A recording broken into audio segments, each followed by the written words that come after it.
Bonjour. Bien sûr, vous le connaissez, ce récit de Luc 5, les 11 premiers versets. Mais en avez-vous saisi le sens et surtout la profondeur? Parce que précisément ici, mes amis, il est question de profondeur et de la profondeur de notre vie spirituelle, de la profondeur de notre communion avec Dieu. Alors ce récit, écoutons-le encore ensemble. En ce temps-là, nous dit l'Évangile, la foule se pressait autour de Jésus pour écouter la parole de Dieu, tandis que lui se tenait au bord du lac de Génézareth. Il vit 2 barques qui se trouvaient au bord du lac. Les pêcheurs en étaient descendus et lavaient leurs filets. Jésus monta dans une des barques qui appartenait à Simon et lui demanda de s'écarter un peu du rivage. Puis il s'assit et de la barque il enseignait les foules. Quand il eut fini de parler, Jésus dit à Simon, « Avance au large et jetez vos filets pour la pêche. » Simon lui répondit, « Maître, nous avons peiné toute la nuit sans rien prendre, mais sur ta parole, je vais jeter les filets. » Et l'ayant fait, ils capturèrent une telle quantité de poissons que leurs filets allaient se déchirer. Ils firent donc signe à leurs compagnons de l'autre barque de venir les aider. Alors ceux-ci vinrent, et ils remplirent les 2 barques à tel point qu'elles enfonçaient. À cette vue, Simon-Pierre tomba aux genoux de Jésus en disant « Éloigne-toi de moi, Seigneur, car je suis un homme pécheur. » En effet, un grand effroi l'avait saisi, lui et tous ceux qui étaient avec lui, devant la quantité de poissons qu'ils avaient pêchés, et de même Jacques et Jean, fils de Zébédée, les associés de Simon. Jésus dit alors à Simon, « Sois sans crainte. Désormais, ce sont des hommes que tu prendras. » Alors, ils ramenèrent les barques au rivage, et laissant tout, ils le suivirent. Voilà, mes amis, comme pour toute lecture biblique, notre récit d'aujourd'hui nous permet plusieurs niveaux de lecture. Et je vais brièvement en évoquer 5. Et puis ensuite, nous en ferons une synthèse pour nous maintenant. Premièrement, la lecture littérale. Il y a effectivement eu pour Simon-Pierre, on l'a entendu, une pêche miraculeuse, et ce sur les indications de Jésus, après une nuit harassante, pourtant à ne rien prendre, qui nous indiquera le texte que le sens est là dans cette pêche formidable, inattendue.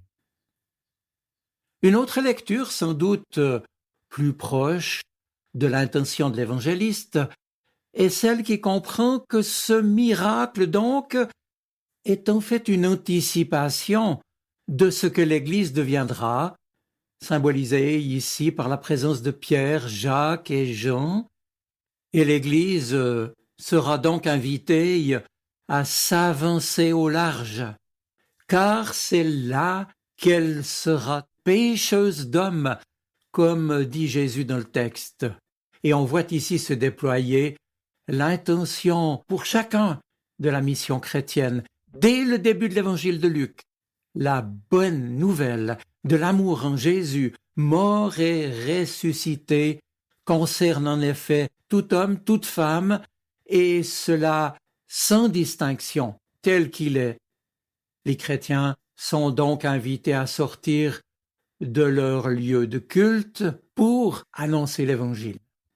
La troisième lecture possible est celle qui met en lumière la transposition entre l'Ancienne et la Nouvelle Alliance, entre l'Ancien Testament et le Nouveau Testament, entre le message transmis au peuple hébreu, qui a jusqu'alors en quelque sorte symboliquement peiné toute la nuit sans rien prendre, avec celui du Nouveau Testament, puisqu'à l'arrivée du Christ, toutes choses deviennent nouvelles. Et dit Simon, eh bien oui, sur ta parole, je vais te faire confiance, je vais jeter les filets. C'est la confiance en la parole du Christ qui renouvelle l'alliance de Dieu avec les hommes, l'alliance en son amour. La quatrième lecture, la voici, c'est une lecture spirituelle du texte.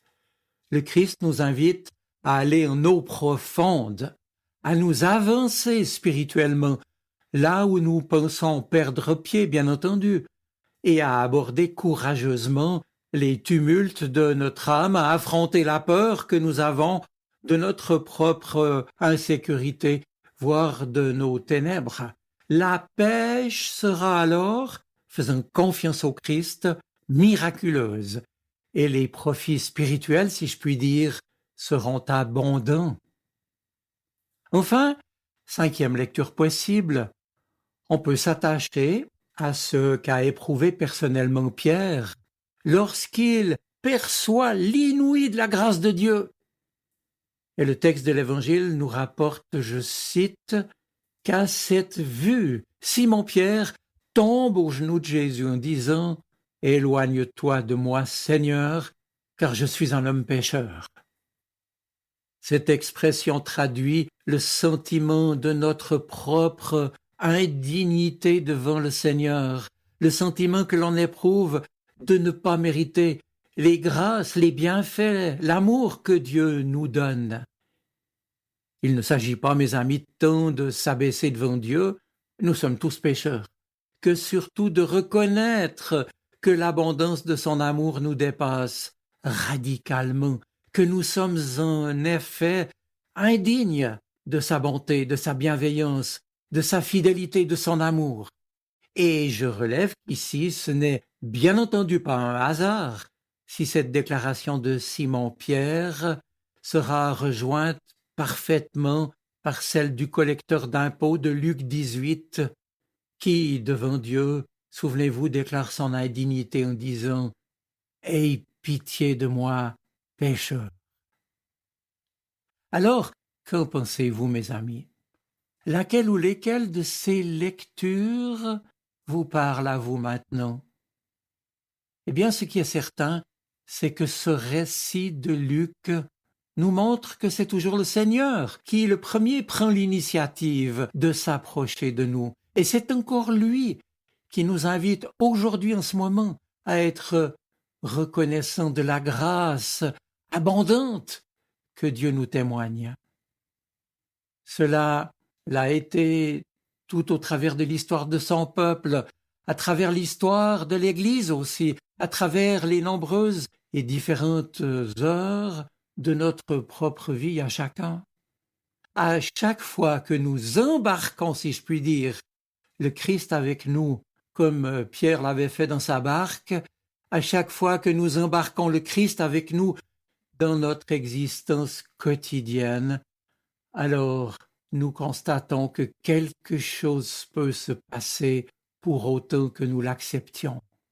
Ce récit nous est donné aussi pour méditer la joie des interventions divines dans notre histoire, ce sentiment d'abondance et d'amour inouï, immérité encore une fois de Dieu à notre égard, tout indigne que nous sommes chacun de nous. Et puis, je l'espère aussi, donné parce que c'est cette joie, ce sentiment d'abondance de la grâce de Dieu que nous ne méritons pas, qui nous pousse à laisser tout le reste pour mieux suivre le Christ dans notre propre vie, dans notre propre quotidien. Alors donc ici, vous l'avez compris, il est question de pécher au large, en eau profonde, ce qui peut vouloir dire aller peut-être, sans doute, vers l'inconnu, aller de l'avant en tout cas, en faisant confiance à Jésus-Christ, à sa parole, à ses promesses. Lui qui a dit « Je serai avec toi tous les jours jusqu'à la fin du monde ». Aller en eau profonde, faire confiance à ce qu'il nous dit peut évidemment nous faire peur. Et lui, le premier, comprendrait qu'il peut être tentant pour nous de vouloir rester au bord du lac, sur la rive, de vivre d'une foi timide, peu profonde, qui n'oserait pas lâcher prise, mais alors la pêche serait nulle. Et c'est dire qu'ici, l'invitation du Christ, sa demande, s'oppose au repli d'un certain confort spirituel, d'une vie chrétienne perçue comme un refuge, ou pire, pour certains comme un bunker, ou simplement contre la tiédeur de notre foi. L'amour de Dieu doit certes nous rassurer. Il est pour nous un rempart puissant contre le sentiment de sombrer qui peut parfois nous gagner, c'est vrai. Mais précisément parce que son amour est au-delà de tout ce que nous pouvons imaginer, bien au-delà de notre propre mérite, qu'il doit non seulement nous rassurer, mais nous pousser à l'audace des eaux profondes. L'amour de Dieu pour nous est surabondant. Ne restez pas avec vos filets vides. Aujourd'hui, je le sais bien, les temps sont fort troublés, l'instabilité politique est très inquiétante et la situation des peuples l'est autant. Et partout, la violence, le repli sur soi, voire le rejet, vont croissant. Alors, c'est précisément le temps de l'audace spirituelle, le temps d'exprimer notre foi, notre confiance, le temps de ceux qui n'auront pas peur d'aller en eau trouble, mais surtout profonde, car lui prendra soin de nous dans sa bonté bienveillante et fidèle. Aujourd'hui est donc venu le dernier moment peut-être de nous redire et de partager cet amour qui nous fait croire, espérer et aimer. Alors mes amis, je termine.